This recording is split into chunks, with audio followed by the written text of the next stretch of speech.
Hello, and welcome back to another episode of Critical Reactions with your host, Bryan. We're going to finish up this week of Wild Screamers looking at a band called Cap'n Jazz. Interestingly, I went and looked this up, and despite the album here being an alphabetopolithology, this was actually a compilation album, and it actually comes off of an album called Burritos, Inspiration Point, Fork Balloon Sports, Cards in the Spokes, Automatic Biographies, Kites, Kung Fu, Trophies, Banana Peels We've Slipped On, and Eggshells We've Tippy-Toed Over. And between the album title and the name of the band just being Cap'n Jazz, I think I'm in for a fun time. The track we're going to check out is Little League, and let's see what they're bringing to the table.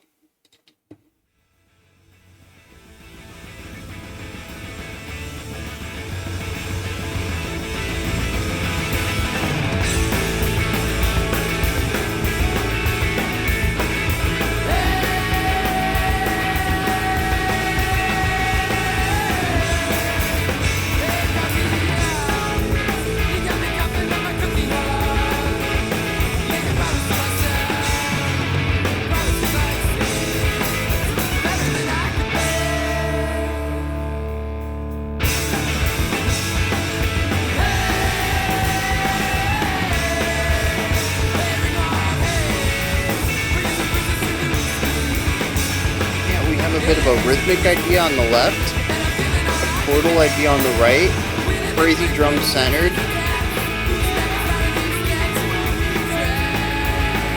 bouncing back and forth on the vocals.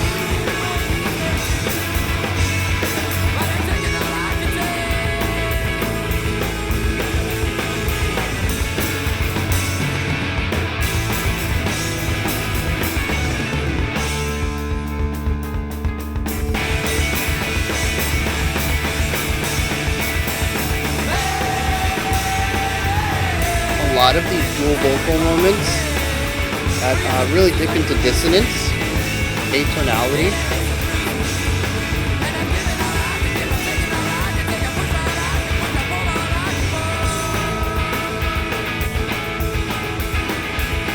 Got a bit of a pocketing idea here.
So that was wild. And normally I'm talking more, but the song just absolutely enthralled me.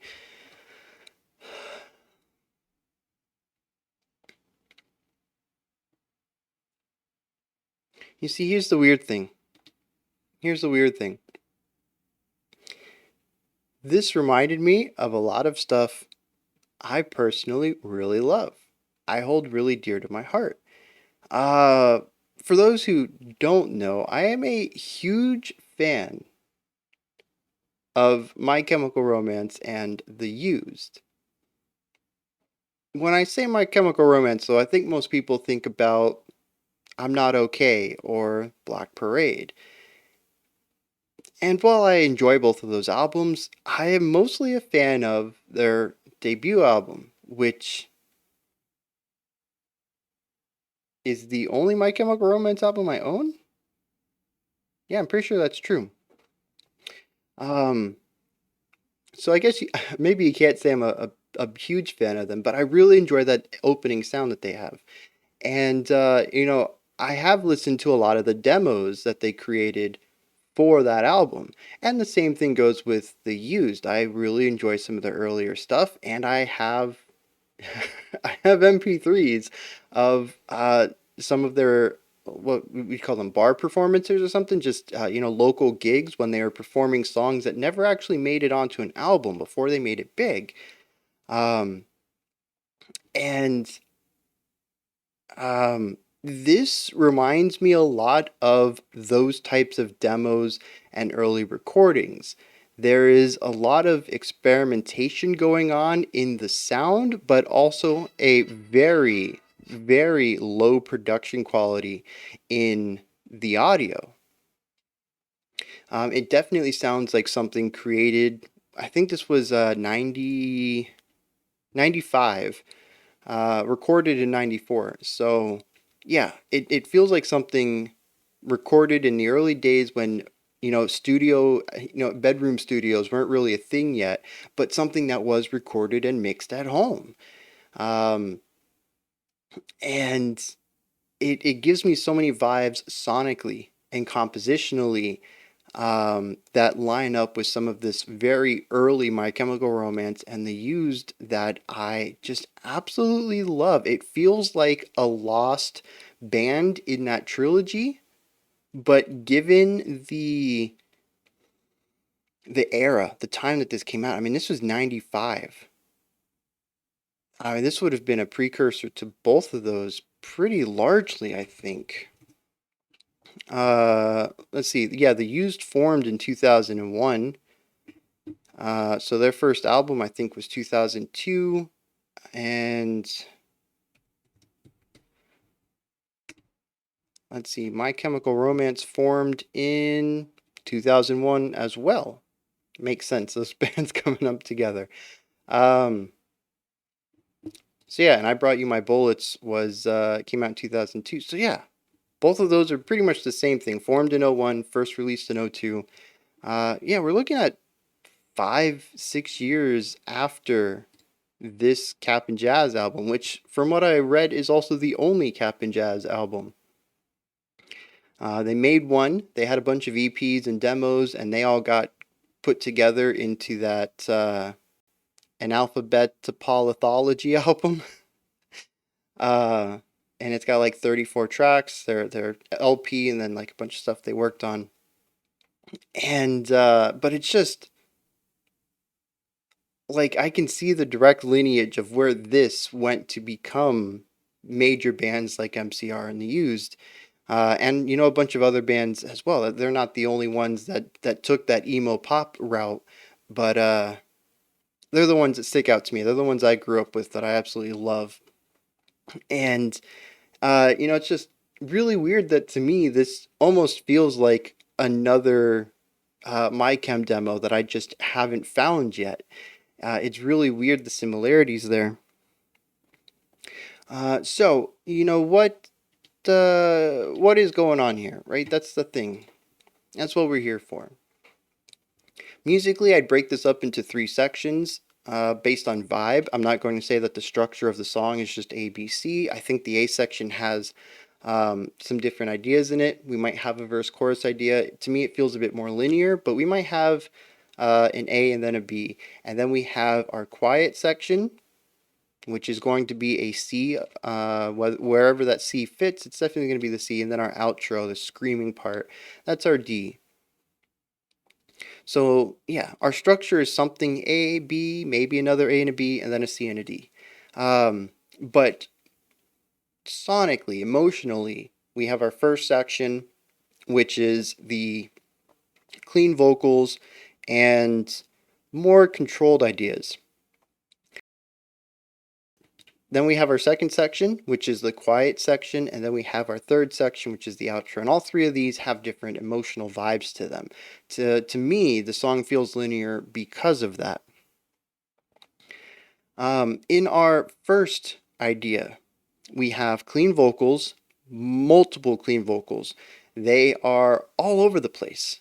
Sometimes we have them harmonizing with each other, but atonality in the harmonization. They're not perfectly in tune. I don't think they're specifically aiming for dissonance, taking two notes that are in tune that just create a lot of tension between them. I think they're both aiming for either the same note or harmonious notes. They're just both singing out of tune, whether that is purposefully or not. This is something we see in a lot of indie rock, is sort of atonality or microtonality in vocal performances.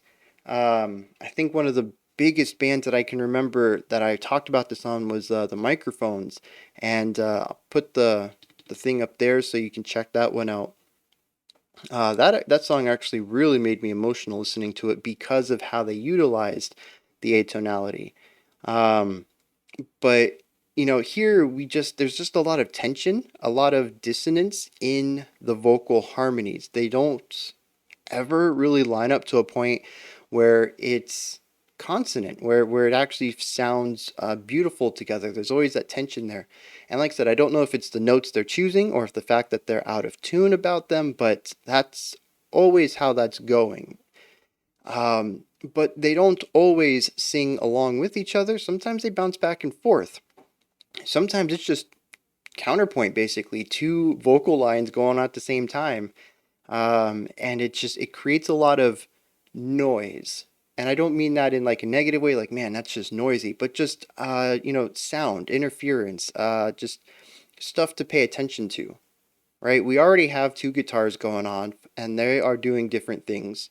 We have the bass, we have the drums, and now we have two vocals that are doing their own thing. And combined with the volume of the two guitars and the fact that one of the guitars is doing something slightly melodic, we have three melody lines in some of these sections, and that's just a lot to pay attention to. It makes the song sound very cluttered and claustrophobic, at least for me, because it's not a very wide soundscape. It's pretty narrow. The drums, the guitars, the vocals, everything's pretty close to the listener. Very different from something like techno or a well-produced orchestral recording where there's just all this width because there's so many voices that need to be presented in the sound sphere that they just kind of increase the width of the song, make it feel bigger so that there's room for everything. And here they don't do that. It's a very, like I said, clustered sound. A lot of voices going on, a lot of lead voices going on for a song that does not have room for it sonically. Um, and that is pretty much this entire section. Like I said, there might be a verse chorus thing going on here. I did pick up on some similar ideas throughout the section, but for the most part, it's all the same vibe. We have the two guitars. One of them, the right one, typically was doing chordal stuff. The left one was doing something more melodic. I wouldn't say it was strictly a melody being played, but it was more than just holding down a chord and strumming it out. We had our bass that was pretty much playing root tones that lined up with the bass kicks. So sort of acting as the bridge between the rhythmic element in the drums and the chordal element in the right guitar. And then we had our two vocalists that were, whether they were singing apart from each other or with each other, creating noise. Again, they're either two things that you need to focus on or one thing that utilizes atonality to create dissonance. It's just a very cluttered, claustrophobic section. We move from this into the quiet section. And here I think we had drums up until the end. They slowly faded out. I think the bass was here for a little bit as well, just really being quiet and sparse. And then we had two vocalists, sometimes singing the same thing and other times not. And sometimes one vocalist would just cut out and the other would continue it.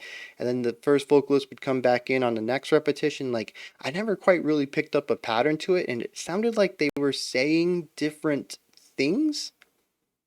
They sounded similar enough phonetically, but when they actually overlapped and harmonized, it sounded like they were saying two different words. I don't know what's going on there. I'm sure we'll figure that out when we get into the lyrics. But that's this whole section. It gets quieter and quieter, quieter. The drums cut out completely. The bass cuts out completely. Sometimes, like I said, we even remove a whole vocal, so we have an isolated vocal here. And it's just gets quieter and smaller. And then a click starts up. I don't know if it was a wood block. It could have been a cross stick hit. Just something very sharp with a crack to it. It brings us into the next section. It brings the energy up. We went from I don't think there was any presence of a metronome or an instrument playing the tempo. And we go from that into this very loud, not very loud comparatively, metronome playing. We have something that's laying down the tempo, laying down the beat, already brings the intensity back up to a level. And we move into the end, which, I mean, I can't even tell you exactly what was happening there.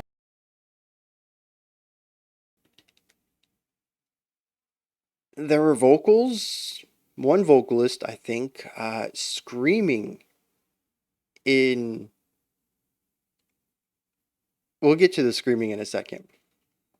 Guitars were playing, drums were playing, bass was playing. It was just a very loud, noisy section. I have to go back and listen to it because I'm going to be completely honest. I was very fixated on the screams here, especially, this is Wild Screamers week, and I was wondering if I had been led astray on this because I honestly thought in that quiet section we were winding it down and the song was just going to end, and I was going to have to explain why we had a song with no screams on the channel during Wild Screamers week. But I was not led astray. I was just lulled into a false sense of security, false sense of comfort there before having somebody literally yell at me. And so I was fixated on it because it's the theme of the week, but also just because I was taken off guard by it and because something about it felt very familiar that I haven't heard in Vocal Harshes in a long time, probably because it's not a safe technique, and even the bands, the vocalists that I have enjoyed that use this style don't anymore. So there's probably a reason why I don't hear it too often. But we'll get into that in a second. A lot of my attention was there.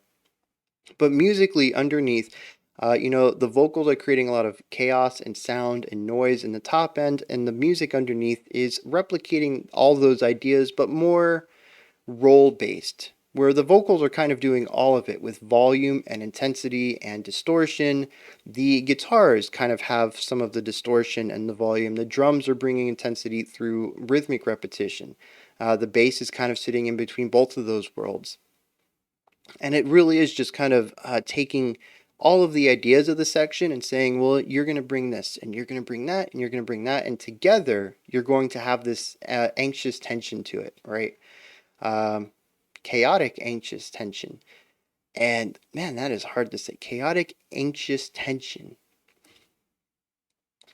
So yeah, they're bringing all that, and then the vocals are sitting above all of this, and I literally think it's yelling, like literal yelling, not a way of creating an effect of yelling, utilizing false chords. I am fairly certain, especially after hearing the vocals at the very end of the song, where there are no instruments. I don't remember if it was a full sentence or just like the last held out tone and all the rest of the instruments were beginning to fade out, but the vocals weren't. But I remember having a bit of clarity I can specifically tune into what the vocals are doing, and there is some true chord usage here. There is a sung aspect to it with heavy compression put on top of it. It reminds me a lot of the vocal techniques that Chem and the used, Burt McCracken and Gerard Way utilize, well, and Frankie Arrow, because Frank did some of the harshes on Chem's first album too. Some of the harshes, the screams used on their first albums. It is not a Fry scream, I don't think. Not to my ears. It is compression put on top of a higher pitched hit, possibly something that is a mixed head and chest voice, like part way into falsetto, but still getting a bit of that warm low end from the chest. And I think they're kind of pushing up into the higher bit of their range and then adding compression on top of that. Like I said, it's not a technique I hear too often. And I certainly don't hear it anymore, even from the vocalists I just mentioned. Their newer stuff, they've never gone back to that style. Gerard has a completely new style of harshes right now, which is really interesting. He did it in Ibaraki's latest single, which is Matt Heafy's new side project. Yeah, the vocals in there are gnarly. Go check them out. That's Gerard Way from My Chemical Romance. Completely blew my mind. Oh, and there's also new harshes in My Chemical Romance's new single, which I can't remember what it's called, but it's phenomenal. Go check that out as well. But even, the used never broke up like My Chem did, and they kind of shifted away from harshes for a while, but they did bring them back, and they're more of the modern traditional style of false chord harshes, or false chord Fry screams. We never really hear this style anymore, and I wonder if that's because it's not something that you can keep up for years, if it is a bit damaging. But for whatever reason, I absolutely love it. There is some raw harshness about it that just isn't present in the very calculating style of Fry screams that we hear in most music. And the last thing I want to touch on is the structure as a whole, right? Not just that we move through different ideas or whatever, but we have a heavy-ish section that leads into a calm bridge. Well, not heavy. Well, we have a rock section, right? It's energy. It's energetic. It's driven, but it's not heavy. And then we move into a calm section, and then we finish out with screaming and weight. And this is something that it deeply resonates with me, and I didn't really know why until I thought about the screaming just now, and the style of it, and it made me think of another song called Poetic Tragedy by The Used, again, off their self-title album, first one. And it's just wild how much of this I can feel as a template for what emo became. And the thing is too is that I've never heard of Cap and Jazz. And I think that's the crazier part. And I wonder how many people in the comments have as well, or maybe even more so, how many people in the comments are aware of Cap and Jazz and early My Chem and the Used. I've brought them up many times in the Discord, on the videos here, in the the community posts. Like, I love these two bands. I can listen to them forever. There were at least 7 or 8 months in the mid-2000s where my playlist was called the Burt and Gerard Superpower Hour and had every My Chem and Used album on it, and like I said, I ran it for like 6 months. This is my comfort music. This is where I'm at home, and if you knew that that's where my home was, why haven't you introduced me to Cap and Jazz? Assuming that this is also indicative of the rest of the album, which it might not be. But yes, this is proto emo. a lot of the ideas here, while not utilized wholesale, are show up in a lot of what emo becomes in the 2000s. It's kind of wild. I don't know if they were even called emo at the time. Um, but this song structure of heavier rock with a very calming, contrasting, quiet moment in the middle, and then a loud finale is so much of My Chem, and they used, especially in the earlier stuff before they started to branch out into other ideas. You know, My Chem went to like the rock opera route, the Queen route, and the Used kind of went to more of a pop style. They pushed into pop rock, but their early works have so much of this template in it. And also, you know, while I'm on the topic, if there's anything else like this, send it my way, please. I don't care how old it is. I need more of this. So let's get into the lyrics here. What do we got here? The intro is just hey. Literally. For whatever reason, hey. And it's called the intro. It's not the beginning of the verse, and it was included in the lyrics. Hey, coffee eyes, you got me coughing up my cookie heart, making promises to myself, promises like seeds of everything I could be.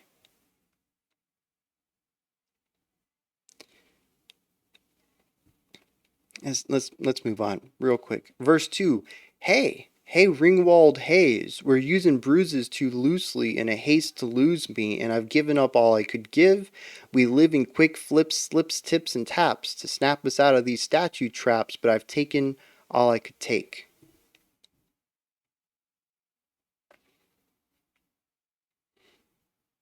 Already, I feel lyrical parallels in those two bands as well. I'm going to try to get off of the parallelism and the comparison, um, because I think we just need to focus on Cap and Jazz right now. But again, if the vocal, not even if the vocals were, if somebody had told me that this was a long lost, used, or My Chem demo with a different vocalist before they found the one they landed on, I'd been like, you know, I'm glad I heard that. Now it completes my understanding of the band. I would not even question it. So close. Okay, so anyways, um, hey coffee eyes, you got me coughing up my cookie heart, making promises to myself, promises like seeds of everything I could be. Um, I mean, being that it's emo, it puts me right into the state of like relationships, because you know that's kind of what emo is a lot of about. And it seems to be saying that he's lost in this person's eyes. A, maybe they have brown eyes, called them coffee eyes. Cookie Heart is, I'm going to be like a real pro here, analyzing emo lyrics. Cookie Heart is a heart that's been broken many times. It crumbles into pieces. You got me coughing it up. You know, I'm choking on it. My heart's in my throat kind of idea. I'm so tense, so anxious about speaking to you. I've been making promises to myself. Maybe that is, maybe he doesn't have anxiety talking to this other person, but has anxiety attempting to talk to them. Promises to himself, you know, I'll go talk to him tomorrow. You know, tomorrow I'll do it. I'll ask him out on a date. Promises like seeds of everything I could be. Oh, making promises to myself. These promises are like seeds of everything I could be. Yeah, so, you know, seeds have to be planted to grow, and this person is just not having the willpower to actually get them planted. So he's making these promises, and in hopes that the future them will plant them, so that you know, he can be everything that he could be, right? Can become the flower he's meant to be, which might include this other person in his future. However, verse 2 brings out a different thing. I don't know what's up with the Ringwald haze. I'm going to guess that's a reference to someone or something. It says, but we're using bruises too loosely in a haste to... Oh, first of all, back to verse 1. I absolutely love the flow of ideas using both alliteration and phonic parallelism. So we have coffee eyes coughing up. So we have the cough at the beginning. And then that moves into cookie heart. So coffee, coughing, cookie. We have the alliteration at the beginning there, as well as the softer alliteration, or softer rhyming scheme at the beginning of the first two words. Just really like that. We're using bruises to loosely. Again, another soft rhyme. Bruises and loosely. We get that ooh sound in there. In a haste to lose me. So we got that bruise, loose, lose. Um, I don't know what's going on there though. Using bruises too loosely. So they're saying that there's bruises, but they actually aren't. They're using the definition very loosely. Could almost mean metaphorically. Might be saying that this other person is having problems with them, and says we're using bruises too loosely. So bruises are injuries. They're problems. Could be saying that the relationship is having issues, and this other person is saying, "Well, you do this, this, and this, and this, and I don't like that." So they're laying out all of these bruises, all of the injuries of the relationship, and some of them may be minor in the vocalist's eyes. Well, that's not a reason to break up, because the other person is trying to make the list long, making it look like there's a lot of bruises, that it's a more abusive relationship, so that they can get rid of the vocalist in a haste to lose me. We're broadening the definition of a word so that you can dump me, so that we can separate. It says that I've given all that I could give. So, I've given everything that I have to this relationship. You are really trying to end it, so much so that you're stretching with the definition of words. It says we live in a quick flip, slips, tips, and taps to snap us out of the statue traps. Again, I just really like this. First of all, I have no idea what's up with the onomatopoeias thrown in there. The flips, slips, tips, and taps. It rolls off the tongue. I really like the way that we move between them. So we have flips, slips, tips, which I'll keep the rhyming scream of IPS, and then we take and we flip it. We keep the tips. We keep the T, the P, and the S. We replace the I with the A, so we get taps, so that we can move into to snap us out of these statue traps. So we use a soft change there. We change one vowel. Yeah, we change one vowel so that we can have two more rhymes that flow quickly from flips. We get from flips to traps very smoothly. It is beautiful. I don't know what all of it means though. I mean, it basically says we live in quick flips. So quick moments are our lives to snap us out of statue traps. I don't know what the statue trap is. It says, but I've taken all that I could take. So maybe he's done with the abuse, the verbal abuse, maybe, possibly. You constantly say that I'm the problem in this relationship. Well, I'm kind of done with that too. The next verse says, hey, Ringwald Hayes, bringing that back, we're using bruises like Bruce Lee in a haste to bruise me. So going back to the idea of using bruises too loosely, now we're using bruises more concretely, right? We're talking about physical bruises, actual, infliction of pain on the body, like Bruce Lee does in a haste to bruise me. So it seems like this person can't get out of the relationship, so they're resorting to physical violence now. And he says, and I've given all I could give. It's interesting that this other person is trying so hard to get out of the relationship, but can't for some reason. They don't just walk away from it. But this also could not be linearly spoken, and it could be an overview of events that just kind of all meld together into a singular memory, right? And I've given all I could give, I've taken all I could take, I've pushed all that I could push, I've pulled all that I could pull. So interestingly, the song starts with, I want to talk to this other person, and really getting choked up about it and tripping over themselves, and, just really being anxious to jump into this relationship. And immediately, as soon as it seems like this relationship is together, in verse 2, we have back-to-back verses about the relationship just not being great for either one of them. The bridge comes in with something that makes no sense to me, and I am correct that the two vocalists are saying two different things. One says thin kids get a skinny neck hex, the heads hang heavy. The other one says kitty, kitty, cat, kitty, kitty, cat. I have no idea what's going on there. The kitty cat makes no sense to me, although I also wonder who, do I have a personnel list on this? Yes. So we do have backing vocals by somebody who might have been outside the band named Anja Westerweck. And I was about to comment that while the two vocals in the first section of the song felt like either the same person or just two males with very similar vocals, here the secondary vocalist sounded feminine. It does seem that they featured a different or separate vocalist from the band in this part to sing the kitty kitty cat part, and this gets repeated 8 times or something like that. The only thing I can really get out of it is thin kids get a skinny neck. Hex heads hang heavy. That their neck is just not powerful enough to hold up their head, and their head is where their thoughts are. And this is a person who has been pushed to their limits from a relationship. They have lots of thoughts about it, not to mention that they worked so hard to even get this relationship moving that, their heart was stuck in their throat, not to mention they have a broken heart already. They called it their cookie heart. So this is somebody who's been hurt by relationships in the past, and once again, it seems that a relationship may have been ended, and there's a lot of stuff that comes into that. There seems to be a person who already doubts themselves. It's difficult for them to talk to people, especially people that they find attractive. And maybe this is just another pile onto the self-doubt. Their head hangs heavy, and their neck just can't hold it up. They don't have a strong enough head, and they're relating it to physicality, genes, right? Thin kids have skinny necks. This is something I was born with. I can't hold these thoughts up. I can't hold my head up from this depression based on who I am.